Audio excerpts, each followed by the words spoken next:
నమస్తే అందరికి. ఇవాళ ఇంకొక శ్రావణ మాసం డిఐవై చూసేద్దాం రండి. ఫస్ట్ నేనైతే 12x12 సెంటీమీటర్స్ కలిగిన స్క్వేర్ అయితే కట్ చేసుకున్నాను.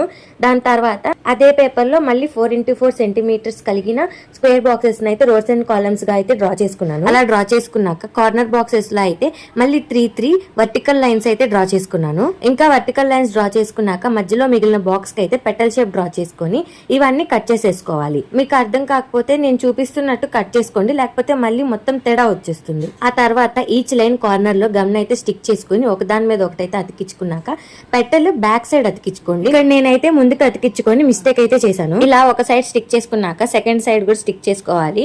అదంతా అతికించుకున్నాక చూస్తే ఒక చిన్న బుట్టలాగా అయితే కనిపిస్తుంది. మళ్ళీ ఒక పేపర్ అయితే కట్ చేసుకొని బాస్కెట్ బోత్ సైడ్స్ అతికించుకుంటే బాస్కెట్ హ్యాంగర్ అయితే రెడీ అవుతుంది. బాస్కెట్ ప్లెయిన్ గా ఉందని నేనైతే ఒక లోటస్ ని డ్రా చేశాను. అలా డ్రా చేశాక మన ఫైనల్ డిఐవై అయితే రెడీ అయిపోయింది.